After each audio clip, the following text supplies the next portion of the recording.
everyone, coming to you with another book review, and today is going to be my last book review in case you haven't watched the two videos that I made previously. I briefly discussed that I'm going to be taking a break from making videos until December when I have vacation again because school's coming up for me and I'm not going to have time to read books at all.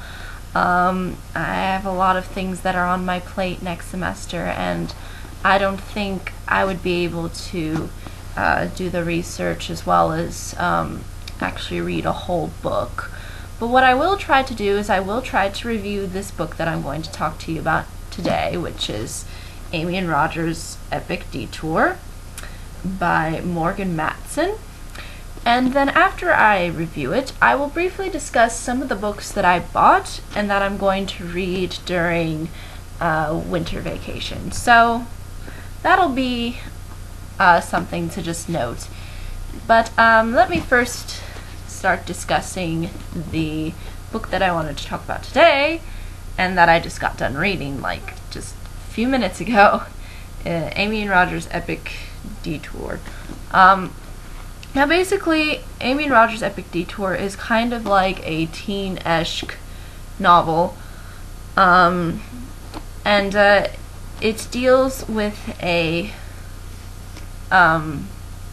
junior high school student named Amy Curry, who's, I guess, going to be a senior next year, but she's already done with her junior year in high school, and basically she has suffered a traumatic event that took place in her life, and you'll kind of see what this tragic event is and how it has to do with a lot of her emotional state throughout this book. And you will also see Roger, who is also in the title and who's also comes into play into Amy's life. And basically Amy's mom has decided to go live in Connecticut and teach there. I believe she's an English teacher, and sort of leave the California life that they had behind because, again, they had a traumatic experience happen to them. So the mom left earlier, and Amy was still, I guess, in school, so she was at the house for a while alone, and once school ends, her mom wants her to make this tour all the way from California to Connecticut with Roger. I believe his last name is Sullivan, or it doesn't say the last name on the back of here, but I think his last name is mentioned. But basically,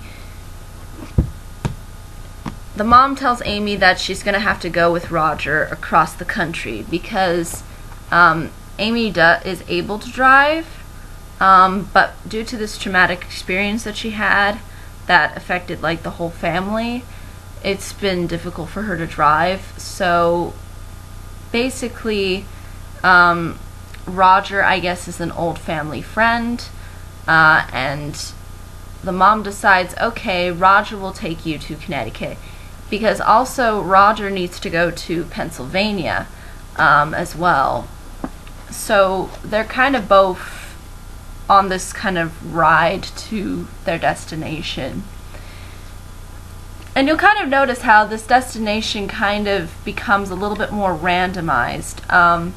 The mom has an intended schedule for her and Roger to follow, but Amy doesn't really follow that schedule through, and they kind of make their own kind of journey on themselves, and then they discover things about each other, and you'll realize that Roger has sort of his own problems too, and it brings them all more close together, and it's a very sweet kind of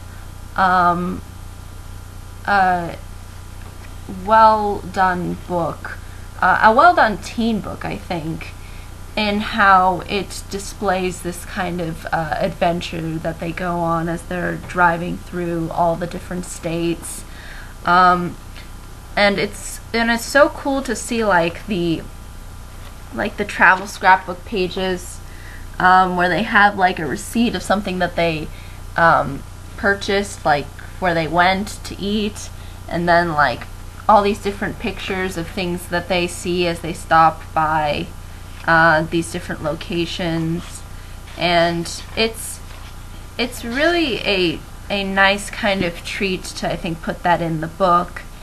And actually these photos were, the author claims that these photos were actually from a road trip. This author likes to travel a lot, and she said yes, a lot of the stuff that she got from the from those road trips she put sort of in this book.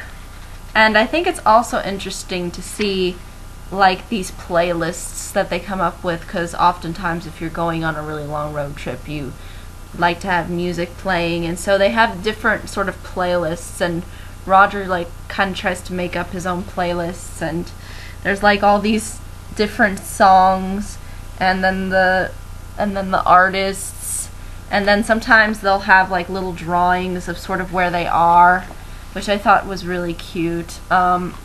It's just a very heartwarming-esque type read for the summer. And it's interesting to see how Roger is actually a little bit older than Amy. He's actually in college. And you'll sort of see how certain things from his life sort of come into play as they are sort of taking this journey together. And it's just very heartwarming and touching. You'll kind of see a lot of Amy's psyche and how the event that has happened to her recently has really affected her. And she's the kind of character that doesn't really want to talk about those things, and she keeps it all bottled up inside of her. And then you just know at one point she's going to kind of explode. And that kind of happens throughout the book. You'll also see her relationship not just with the characters that Roger is familiar with and that they come across, but also her brother at one point, who is in rehab, and you'll kind of see them come into contact at one point. So there's just a lot of stops that they make and different parts of the journey that they have that I think are fairly reflective. And I think it does it in a way that's fairly realistic. I don't think this book tries to sugarcoat things. I think it does a very realistic way in showing us sort of maybe a teen life, in particular Amy's life, because I think she sort of embodies a little bit of something that I think could be fairly relatable to a lot of teenagers, as well as adults as well. And I think for the most part, that's kind of really all you need to know going into it. But I think it's also important to note that that I like how that some of the things that are mentioned kind of get left in the open and kind of are left there, and I think that's kind of a good way and sort of to end sort of a travel book, because it's sort of like there's always that next step, and there's always that next possibility of things that could happen. And I kind of like how the ending kind of leaves itself open for you to kind of take in and decide, oh, okay, well, what will end up happening? I kind of like books that can sort of end that way, instead of maybe giving you an ending where everything is like explained and everything is detailed. I kind of like this opening that it gives and that it offers to the audience. So this was a really fun read. If you still have a little bit of summer vacation left, this is only, I believe, like 300 something pages, and it has pictures in it, and drawings and such. It's only like 343, I believe. Yeah. So if you are looking for a read that you think you can maybe do within a week, then I think definitely this one would work for you. It's a very nice and fairly, I think, realistic interpretation how a basically a road trip would work, and I think it really works for what it is, and I really enjoyed reading it, and I definitely would recommend it if it's something that would be maybe appealing to you. But I think that's really all I can say about this book. This book is fairly straightforward, unlike some of the other books that I've discussed. I think this one in itself is very kind of self-explanatory, and I think you do feel for the characters, and you do feel like you really went on this journey with them, especially by all the things that the author tries to give you, and I really would recommend it. And it is on ALA's top 10 best fiction for young adults, so I think that says something. So I would definitely recommend it if you like teen novels. But I think that's really all I can say about it. Any questions, comments, concerns, more than happy to answer them. And I think as far as anything else is concerned, as to the other books that I will be reviewing, I'll be right back and get them for you. I'm guessing that I'm probably going to be able to review 4 of them. I'm hoping to review 4 of them. And I think one is already from what you've seen if you watched one of my other videos where I addressed The Lady of the Rivers. I knew that I probably wasn't going to get to this book because it is fairly long, and it's really strangely divided. It doesn't really have like chapters and stuff, but it has like a date and then a place. So this one was probably going to be a little bit harder for me to make sure that I can like time out how much I should read. But I'm definitely going to try to review this in December. This will definitely, I think, be actually kind of a good December read because it's kind of addressing something more historical, and it's by Philippa Gregory.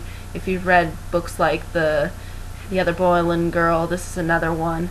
I'm just hoping that if I read this one, I'll get a really strong, cool female protagonist, as well as an interesting story, which I think I am definitely going to get from this one. This book does sound fairly interesting. It's sort of addressing, I believe, Jacquetta, the Duchess of Bedford, and this is like during the 1400s Europe. So definitely looking forward to reviewing this, and apparently says it's a New York Times bestseller, so definitely going to do that. Now the next book also that I wanted to do was The Reader by Bernhard Schlink. And basically The Reader, it's actually this is the actual book that's based upon the movie. If you've seen the movie with Cate Blanchett and no, not Kate. Is it Cate Blanchett or no? No, it's not. It's Kate. It's Kate something. Kate Winslet. Yes, Kate Winslet, not Cate Blanchett. Kate Winslet. And or is it Kate Winslet? I can't remember. But it's Kate. It's Kate something. The one who plays in Titanic. My God, why is her name escaping me? Yeah, Kate Winslet. Yes, it is Kate Winslet. Names. And basically, The Reader sort of follows this kind of, I would say, post World War II time period within German history, and it sort of follows kind of this love bond that this young 15-year-old boy, Michael Berg, has with this fairly older woman named Hannah, and Hannah is played by Kate Winslet in the movie. And he sort of discovers certain things about her that are fairly secretive and sort of have to do with the Second World War. So I'm really looking forward to this one. This one sounds fairly interesting. I have not seen the movie. I mean, I've seen parts of the movie, but I haven't seen all of the movie.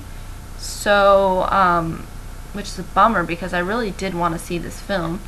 But I think I was in an airplane and then they shut the whole system down and we were going to land, and I just thought to myself, why didn't I pick this one out of all the other ones that were on? But I definitely thinking that it's going to be fairly good. It seems like it has a lot of people saying like it's amazing, and it's actually an international bestseller, which is fairly cool. But very looking forward to it and really interested in what this has to say, especially since it's told through like a German perspective. I rarely get kind of these German perspective types of books, so this will be very, I think, eye-opening. And then there's also the next book, which is Revolutionary Road by Richard Yates, which is also put into a movie starring Leonardo DiCaprio and Kate Winslet. And it basically takes place in like 1950s USA, and it sort of reflects on this kind of a period. And basically the lead characters, Frank being Leonardo DiCaprio, and April being Kate Winslet, are kind of a couple, I believe married, and basically it kind of, I think, highlights sort of the struggles that are within this era, in particular with dealing with the kind of lifestyle that the 1950s had, and how it's trying to paint this kind of picture that it wasn't maybe all so rosy like everybody else paints it out to be. And I think it really highlights sort of, and is trying to highlight sort of the struggles that these two characters have and the different conflicts that maybe come up. But I'm really looking forward to reading this. I think it's fairly interesting, and I'm definitely going to try to review it if I can. And the last one that I wanted to briefly address is Atonement, which I did see the movie. I did see the movie Atonement, but I did not read the book by Ian McEwan, and I definitely want to see if I can look into it. And in case what you don't know, basically it's about this 13-year-old named Brienne Tallis who witnesses something that actually was sort of false, and this ends up sort of tearing Keira Knightley's character, who's, I believe, Cecilia, and Robbie apart. And you'll kind of see how World War II comes in and plays into this, as well as the other things that sort of Brienne has to deal with because of this particular thing that has happened and has caused these two to become forever kind of separated. And I'm really interested in reading it. I think it'll be a fairly interesting read, and I can definitely say more about it once I review it. But that's basically what to expect from December. Expect these 4 books to kind of become present. I think I'm going to be able to do 4 weeks if I can. I'll try to see how much time I have. But yeah, definitely looking forward to December where I can read again. But as far as Amy and Roger's Epic Detour is concerned, I would definitely recommend it. If you have not seen it or heard of it, I got it at Barnes & Noble. If you have a Barnes & Noble near you, I definitely would recommend it. I'm sure it's available on like Amazon or something if you want to check it out there. But I think that's really all I can say. It's kind of sad that this is the last book, but I think this was a nice book to end on, and it being fairly simple and fairly heartwarming read, at least from my point of view. But I think that's really all I can say. Any questions, comments, concerns, more than happy to answer them. And until next time, everybody.